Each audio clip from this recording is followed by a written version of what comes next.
Takže ahojte ľudia, ja vás tu vítam pri novom videu. No a dnešné video ste si žiadali viacerí z vás a jedná sa o návod na, myslím si, že najlepšiu domácu fontánu, tak toto môžem povedať, ktorú si viete urobiť úplne za pár minút.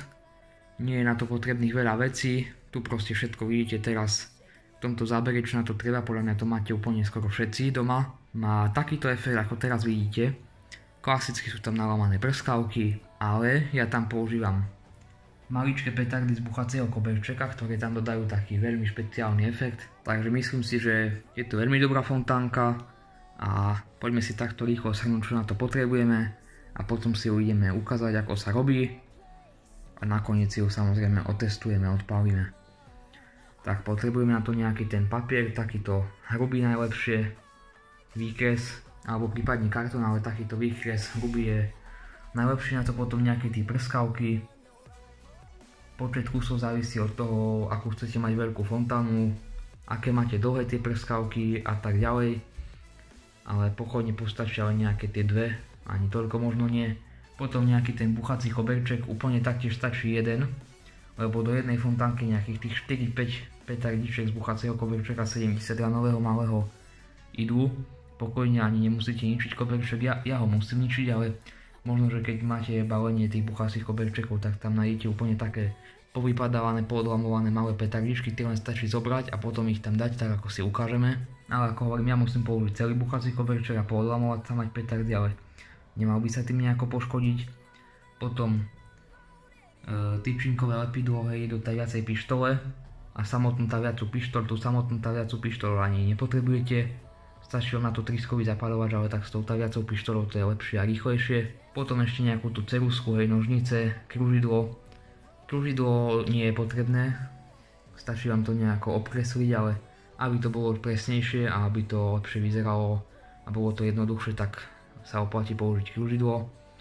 No a poďme si už túto fontánku začať robiť. Tak ako prvé, čo ideme robiť, je vlastne telo fontány, to takto poviem, a vyberieme si takto z papiera, že aká má byť vysoká. Je to nejakých 8 cm v mojom prípade.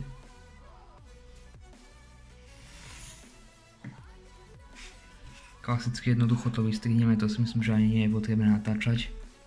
Myslím si, že najlepšie sú tie rozmery z tohto videa, aby bola presne takto veľká tá fontána. No, z toho tzv. Tela fontány, čo sme si vyrobili, urobíme tvar fontány, aký chceme.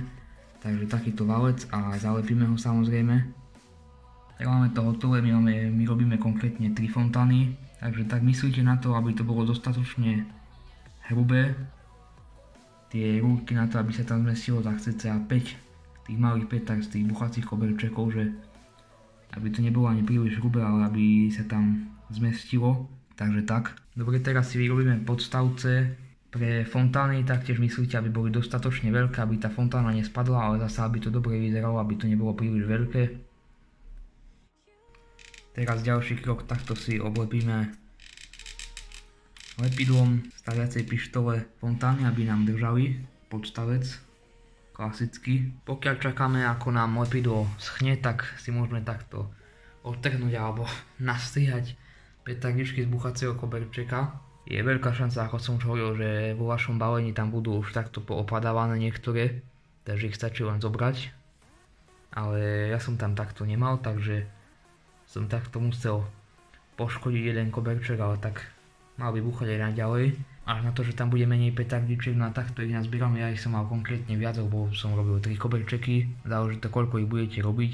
Do mojich idú 4 takéto malé petardy do jedného, ale záleží od toho, akú veľkú fontánu si urobíte.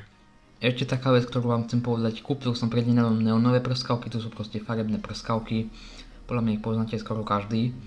A skúsim robiť takú vec, ešte raz budem vyrábať takéto fontánky, že skúsim tam nalamať tie neonové prskavky, neviem, či to pôjde, absolútne netuším, skúsim, ale keď to náhodou pôjde, bude to mať naozaj farebný efekt ako tie neonové prskavky, tak to bude podľa mňa ale že extrémne zaujímavé. Takže sledujte môj kanál, dozviete sa, či to funguje, a keď to funguje, bude to ešte lepšie podľa mňa. Teraz si takto zoberieme petardičky z koberčeka, koľko chceme tam dať, a uprostred nich tam strčíme knot. Takto si ich môžeme teraz zalepiť, aby držali spolu a potom si ich tam vložíme a ideme si ich tam dole dať. My sme si už pripravili knot, aby bol v akurátnej dĺžke. Zatlačíme ich tam trošku.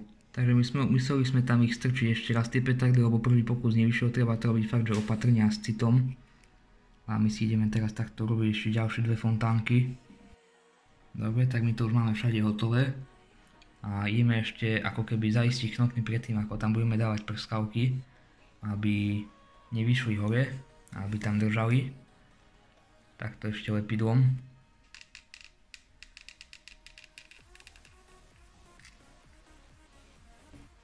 Tak máme tu nalámané prskavky takto v pohári. Hádam to bude dosť a ideme ich teraz presypať tu do fontánok. Tak a máme to presypané. Vyšlo nám to tak cca akurát. A teraz si to ešte jemne upcháme nejako, hoci aj toaletným papierom alebo lepiacou páskou, hej, aby to nebolo také, že to nakloníte, prevratíte a všetko sa vám vysype. Tak a fontánky už máme hotové. Iba jemne to treba zatlačiť, ten papier, nie že tam budete ho nejako tlačiť. Ako tak vidím, už treba dokúpiť knot, lebo už sa začína míňať. No a je to už na vás, či takto chcete nechať tie fontánky, alebo ich chcete nejako oblepiť. Ja si ich napríklad že oblepím, že takto, že červenou páskou, čiernou páskou a modrou páskou, aby nejako vyzerali, ale to je už úplne na vás. Tie knoty odporúčam pre istotu dávať takto dlhšie, hej. Ľudia mám stále rada, ja normálnej pyrotechnika je všade, že nech sú tie knoty také dlhšie skôr. A idem si teda ešte ozdobiť tie fontánky a pôjdeme si ich potom teda odpáliť. Jednu z nich teda, hej. Jednu odpalíme teraz vo videu a ostatné by som si nechal na Silvestra rád. Tak máme hotovo. Jednu som sa nakoniec rozhodol, že nechám tak čisto, že nebudeme dávať na červeno. A poďme si ich, ako som už hovoril, teda otestovať. Ale dneska fontánku už nejdem odpáliť, lebo už je večer, alebo skôr takto to poviem, že nechce sami, hej, dobre. Ale vy sa na to podívate už o pár sekúnd. Bude to dosť zaujímavé, si myslím, lebo chcem robiť dosť zaujímavé zábery. Jednu kameru chcem nechať dokonca tesne hneď od fontánky, aj rôzne zábery chcem porobiť, takže myslím si, že to bude dobré, aspoň dúfam. A poďme teda na to. Tak sme v lese, máme tu ale že nič tu nevidno, pozrite sa. Tu je cesta, tu trošku vidno, tu nič. Iba tam ja možno vidím hviezdy, absolútne, že sme tu v lese, nič tu není. A ideme na fontánku, máme tu takto kameru už hneď kúsok od nej. A ešte tam v diaľke máme statív s priblíženým záberom, tak dúfam, že to bude dobre vidno a ideme na odpal.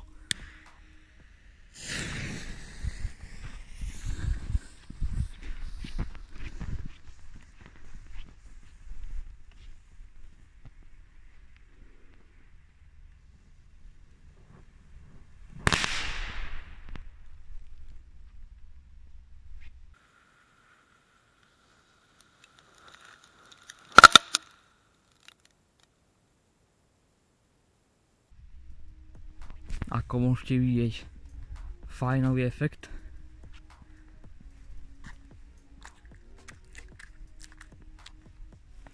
Fontánka.